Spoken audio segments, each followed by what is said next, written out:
Everyone, I hope you are doing very good. So आज हम start करने वाले हैं कॉस्ट ऑफ कैपिटल। ये है हमारी फाइनेंशियल मैनेजमेंट या फिर बिजनेस फाइनेंस का एक बहुत ही ज़्यादा इंपॉर्टेंट टॉपिक, जिसमें से डेफिनेटली 2 से 3 क्वेश्चंस पूछे जाते हैं डायरेक्टली और इनडायरेक्टली। So let's start. ये बुक जो है ये मैंने गूगल से डाउनलोड करा है, ठीक है जी। मैं IM पांडे भी करवाऊँगी आपको, वंस मैं आपको इस बुक से गो थ्रू करवा लूँ, बिकॉज ये मुझे बहुत ही ज़्यादा रिलेवेंट और बहुत ही ज़्यादा ईजी लैंग्वेज लगा मुझे। That is why I thought that I will be following up with this book. So now let's start. सबसे पहले मैं आपको बताऊंगी कि हम लोग क्या पढ़ने वाले हैं इस चैप्टर में, हमें यहाँ से क्या आने वाला है। इसको पढ़ने के बाद या इस चैप्टर को पढ़ने के बाद आपको मीनिंग जो है ना कॉस्ट ऑफ कैपिटल का, ठीक है, अलग अलग सोर्सेज ऑफ फाइनेंस से समझ आ जाएगा। हम इस चीज़ के कैपेबल हो जाएंगे कि हम cost of individual components of capital को मेजर कर सकें। हम लोग WACC weighted average cost of capital ढूंढ पाएंगे, मार्जिनल कॉस्ट ऑफ कैपिटल ढूंढ पाएंगे and effective rate of interest या इंटरेस्ट रेट भी ढूंढ पाएंगे। क्या क्या आएगा इस चैप्टर में? तो कॉस्ट ऑफ कैपिटल में हम लोग पढ़ेंगे cost of debt, cost of preference shares, equity, retained earnings, और उसके बाद बढ़ेंगे कॉस्ट का कॉम्बिनेशन किसके साथ, weighted of each sources of capital, जिसको हम weighted average cost of capital भी बोलते हैं। So let's start with it. सबसे पहले क्या है कॉस्ट ऑफ कैपिटल, क्या है, ठीक है जी। कॉस्ट ऑफ कैपिटल जो है वो एक रिटर्न जो एक्सपेक्ट करते हैं, कौन, जो कैपिटल प्रोवाइड करते हैं, वो जो रिटर्न को एक्सपेक्ट करते हैं उनको बोला जाता है शेयर होल्डर्स, ठीक है, या फिर डेट होल्डर्स। कौन हमारी कैपिटल, हमें कैपिटल कौन प्रोवाइड करवाएगा, पैसा कौन देगा, या तो शेयर होल्डर्स देंगे या फिर हम किसी से उधार लेंगे, ठीक है जी। तो वो लोग जो हमें कैपिटल प्रोवाइड करवाते हैं, बिजनेस को कैपिटल प्रोवाइड करवाते हैं, और उसके बदले में वो क्या एक्सपेक्ट करते हैं, कुछ अर्निंग्स एक्सपेक्ट करते हैं, कुछ रिटर्न एक्सपेक्ट करते हैं, ठीक है जी। तो वो जो रिटर्न है वो है उनकी कैपिटल का cost. I hope this is clear. Share holders या डेट होल्डर्स जो होते हैं हमारी कंपनी के, अपना पैसा देने के बदले जो रिटर्न वो एक्सपेक्ट करते हैं, ठीक है जी, चाहे वो इंटरेस्ट की फॉर्म में हो, चाहे वो प्रॉफिट की फॉर्म में हो, उस रिटर्न को बोला जाता है जी कॉस्ट ऑफ कैपिटल, ठीक है जी। Now when an entity procured finances from sources as listed above, ऊपर जो हमने करे हैं ये 5 सोर्सेज, यहाँ से किसी से भी जब उनके पास पैसा आएगा, ठीक है जी, it may have to pay some additional amount of money, उनको प्रिंसिपल अमाउंट के अलावा कुछ एक्स्ट्रा पैसा भी देना पड़ेगा, ठीक है जी। ये रेगुलर हो सकता है, वन ऑफ हो सकता है, स्पेसिफाइड इंटरवल्स के बाद, 1 महीने के बाद, 3 महीने के बाद, 6 महीने के बाद, जैसा भी उनका टर्म्स है, ठीक है जी। तो कॉस्ट ऑफ कैपिटल क्या है, in rate is used to discount or compound the cash flow or stream of cash flows। Cost of capital के बहुत सारे अलग अलग नाम है, जैसे कि cut off rate, hurdle rate, minimum rate of return, ठीक है जी। ये एक बेंचमार्क होता है किसके लिए, डेट पॉलिसी को फ्रेम करने के लिए या कैपिटल बजटिंग डिसीजंस को लेने के लिए।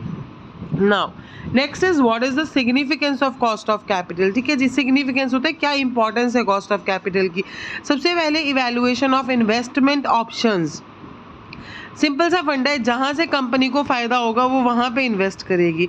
Estimated benefits from available investment opportunities are converted into the present value of benefits. कैसे कन्वर्ट, उसको डिस्काउंट करेंगे हम उसको रेलेवेंट कॉस्ट ऑफ कैपिटल के साथ, ठीक है।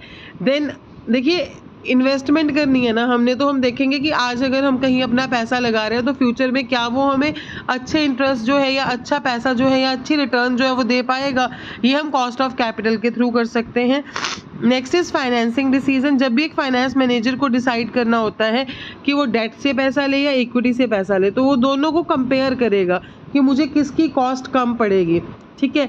और हम ऑब्वियसली वही चीज़ यूज़ करेंगे या वही चीज़ प्रेफर करेंगे अगर हमें डेट कम, ना डेट हमें सस्ता पड़ रहा है, इनएक्सपेंसिव है, तो हम डेट की तरफ जाएंगे, इक्विटी सस्ती है तो हम इक्विटी की तरफ जाएंगे।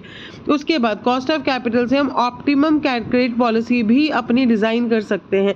जब भी हमें क्रेडिट पीरियड को अप्रेज करना होता है, बनाना होता है कि कितना क्रेडिट पीरियड हम कस्टमर्स को दें, ठीक है जी, तो इसको हम कंपेयर करेंगे कि कितने टाइम में, ठीक, कितने टाइम में हमारा क्रेडिट का जो कॉस्ट है वो हमें वापस आ जाएगा।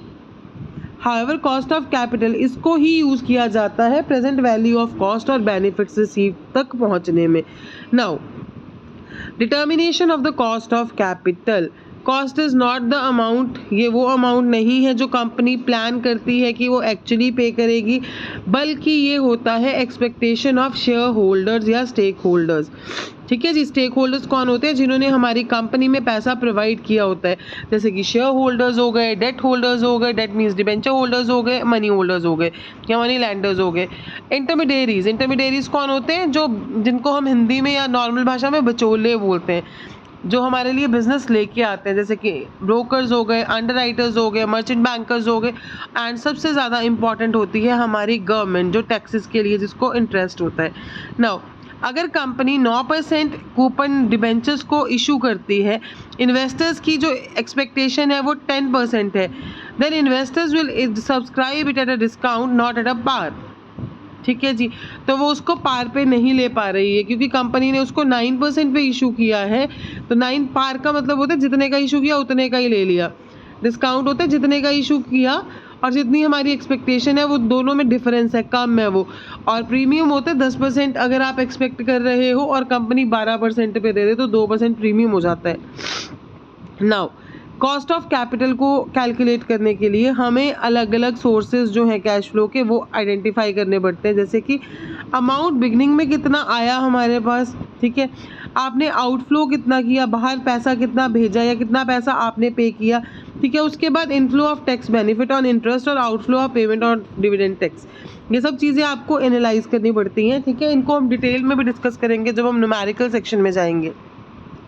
Thereafter we can use trial and error method. ठीक है जी, हम trial and error method use करते हैं ताकि हम प्रेजेंट वैल्यू ऑफ जो हमारी आउटफ्लोज है, ठीक है, should be equal to present value of inflows. इस चीज़ को एनालाइज करने के लिए हम ट्रायल एंड एरर मेथड लगाते हैं। Rate is basically internal rate of return, IRR। अभी IRR क्या होता है? ठीक है, IRR दिखाता है income because there we have the initial outflow. In cost of capital chapter this IRR represent cost. Cost of capital में IRR का मतलब होता है cost, because we have initial inflow followed by series of net outflows. पहले आपके पास inflow होगा, उसके बाद आपको बहुत सारे आउटफ्लोज करने पड़ेंगे। पहले इनकम होगी, उसके बाद बहुत सारा खर्चा पे करना पड़ेगा। ठीक है जी, तो this is the chart which is showing कि क्या क्या सोर्सेज होते हैं। तो सबसे पहले cost of long term debt. ठीक है जी, लॉन्ग टर्म डेट का मतलब होता है वो पैसा जो आपने बाहर से लिया है, एक्सटर्नल बोरोइंग है। इसको हम डिस्कस करेंगे अपने नेक्स्ट लेक्चर सीरीज में। आई होप जितना हमने आज किया उतना आपको समझ में आ गया है। कोई डाउट रहेगा कमेंट सेक्शन में लिख दीजिएगा, कोई और टॉपिक पढ़ना होगा वो भी कमेंट सेक्शन में लिख दीजिएगा। तब तक अपना ध्यान रखिए, अच्छे से पढ़ाई कीजिए। Thank you so much.